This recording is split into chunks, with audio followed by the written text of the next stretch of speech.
the good friends, the ones we hold dear, the ones who will tell us what we need to hear, the ones who love us, right or wrong, and to all those good friends that give you this song.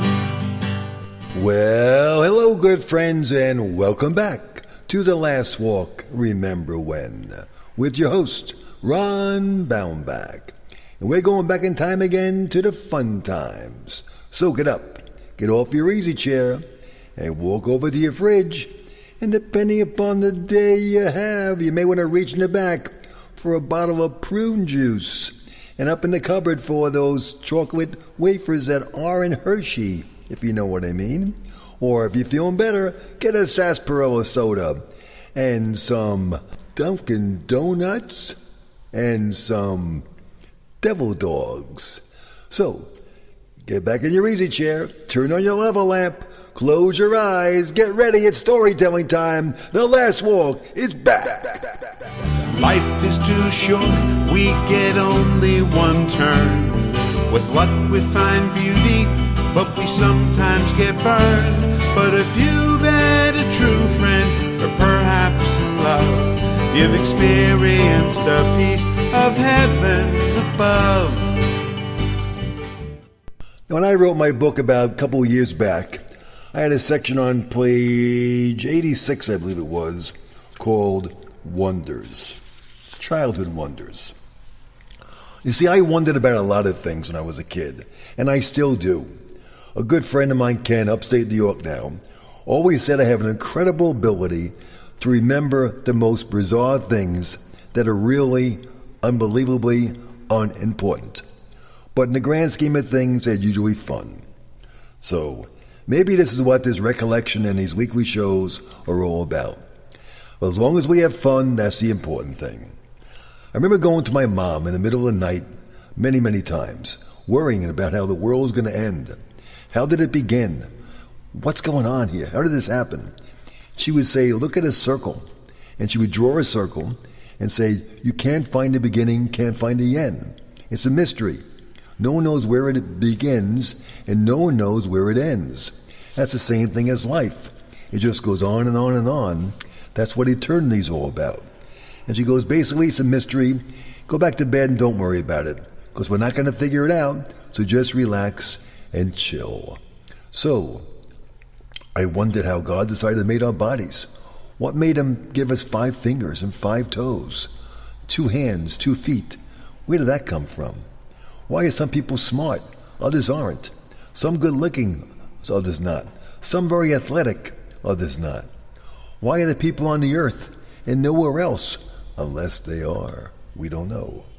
Why was I lucky to be born in the USA and not somewhere else? Why doesn't spaghetti stay in my fork? And who invented spaghetti in the first place? Where did keys come from? Who's the first person to use a key? Do nuns go to the bathroom? How does the mind work? Where is it? Can you feel it? Can you sense it? Is it awake when you're sleeping? Why is there homework? What's the plot of a book and the theme of a book? And who cares?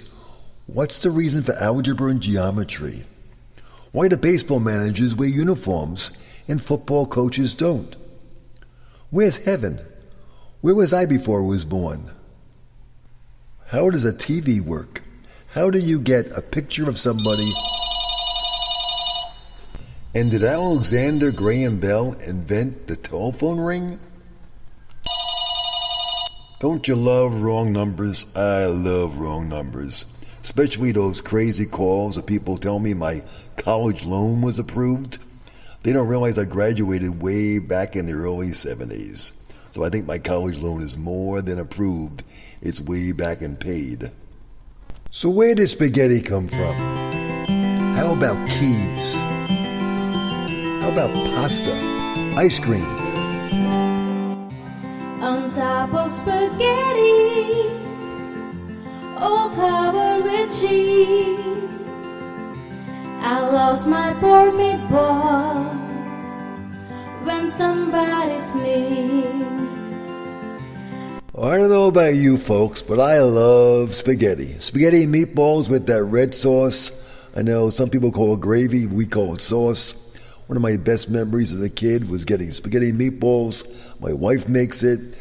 I just love that meal. It's a great, give me that meal with the loaf of bread, the semolina bread with the seeds on it, and some little olive oil you dip it in, and a glass of red wine, and ooh, I'm set for a great evening. Anyway, it makes you wonder, where did spaghetti come from, and did it come from Italy? A lot of people think Marco Polo, the great explorer from the 12th, 13th century, he discovered it in China and brought it over to Italy. But then people go back and said, no, Marco Polo, isn't he the guy who invented the pool game, Marco Polo, which my grandkids, by the way, drive me nuts with. You know the game Marco Polo?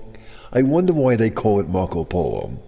And my grandkids decided to fake me out one day. They had me in the pool playing the game Marco Polo. I'm Marco, they're Polo. I'm yelling, Marco, closing my eyes, obviously, and they're all yelling, Polo, Polo. And I keep on yelling and yelling, Marco, Marco, with my eyes closed. And I hear their voices distant in distant areas.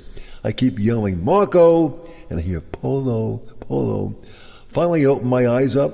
There is nobody in the pool. They're all sitting on the ledge, watching me in front of all these little people. I have no idea who they are. And here I am going, Marco, Marco. Anyway, so Marco Polo must have gotten lost. Somehow he got credited for inventing and bringing spaghetti to Italy. But supposedly that's not true.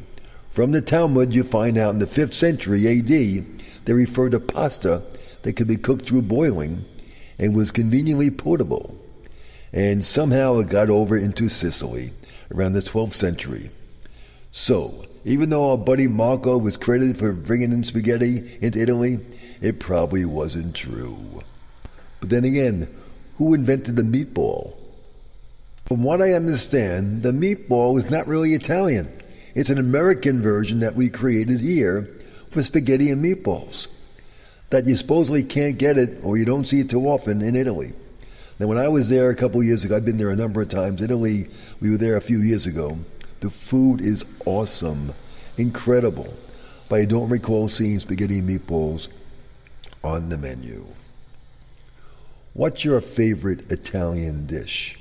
What's the one that makes you savor the flavor when you smell that wonderful aroma through your nostrils? Hey mambo, mambo Italiano, hey hey mambo, mambo Italiano, go, go, go. You mixed up a Siciliano, all you Calabrese do the mambo like a crazy with it. I remember studying in Spanish in high school and college the word albóndigas, and it means meatballs in Spanish. So to me, they must have meatballs in Spain. Or why would we spend so much time on learning the word albóndigas? On top of spaghetti, all covered with cheese, I lost my poor meatball when somebody sneezed. Now, the key to success is a key. And wondering, where did keys come from? Who's the first person who decided to lock things up to keep their goodies away from other people? The earliest known lock and key goes way back in time to the ancient city of Assyria in Nineveh, the ruins of Nineveh. That's going way back, before the Egyptians. Then the Egyptians got it. They made a wooden pin lock, and they made that thing work. And around the 6th century, the guy who was credited with inventing the first real key is Theodore of Samos in the 6th century BC. His friends called him Teddy Samos, or Famous Samos. So this guy invented the key, supposedly way back when. And then it goes on in time. It's been obviously perfected. The Yale family got involved. Yale, Y-A-L-E. You know them from their Yale locks. They got involved and they invented some kind of metal key, tying that thing in together. And over time we have those key fobs, which makes me think, They are great tools, the key fobs, and you go into your car. But your problem is when you have that push button on your car, where do you put the key fob? I have had more issues where I put that fob in the center compartment, hit a bump, the thing pops out, I get out of the car, turn the car off, but I can't find the freaking key. So anyway, I wish they'd invent some way of putting a little compartment you could put your little key fob in when you go in the car to make sure you're not going to lose it when you leave the car. But back to keys. What's the keys that you carry around in your wallet, in your pocket? You ever see these people with their big, huge bag, big, huge tie of chain of keys attached to their belt hoop? It's amazing. I look at people sometimes and say, how do they possibly know what key opens what? They have like 20, 30, 40 keys on that keychain. I can see a night watchman maybe with locks, this and that, but some people walk around at Home Depot or anywhere with these huge amount of keys attached to their belt. I have a problem finding the keys when I go in my own front door. I got to reach in, I can know my front door, I know my car obviously, but the rest of the keys are all clueless or keyless. Well, I got a brand new pair of roller skates. You got a brand new key. And how about ice cream? You know, you scream ice cream, we all scream for ice cream. Where did that come from? Supposedly going way back in time to the 2nd century BC, you had a guy named Alexander the Great enjoyed snow and ice flavored with honey and nectar. Then you had King Solomon. He liked it too. He liked ice drinks during harvesting. And during the Roman Empire, Nero Claudius Caesar, good old King Nero, he liked to send his runners out in the mountains for snow, which was then flavored with fruits and juices. Maybe that's the beginning of what it was. And our buddy Marco Polo got into this act. Supposedly he returned to Italy from the Far East with the recipe for something that looks like, a bit like, and tastes like sherbet. So Marco, besides a pool game and pasta, he's getting credit for sherbet as well. This guy had some heck of a life, my friend Marco Polo. And then historians said that the sherbet evolved into ice cream around the 16th century.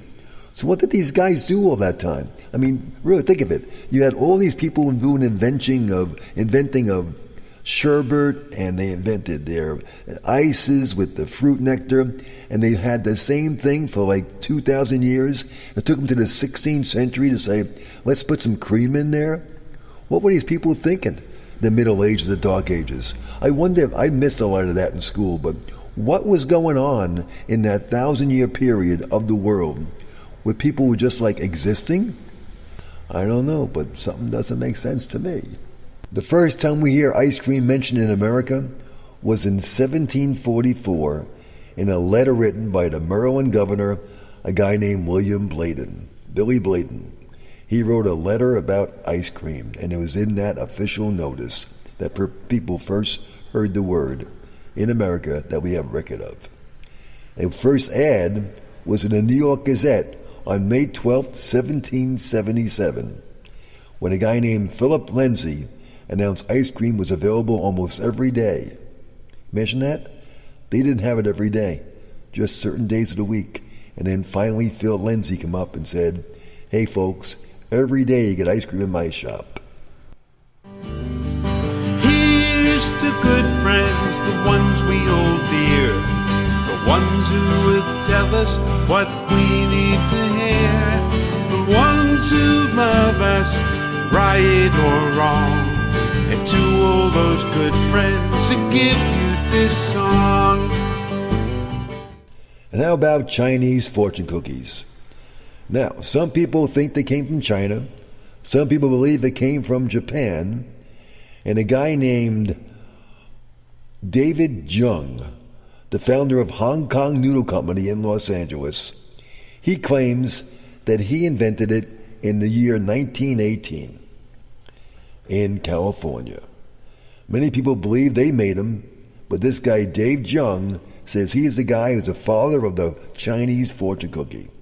So he thinks it's American made, not Chinese made. Whatever they are, they're fun. And when did people first start wearing clothes? I know we have the Adam and Eve story in the Bible, but But when did people actually first start wearing clothes?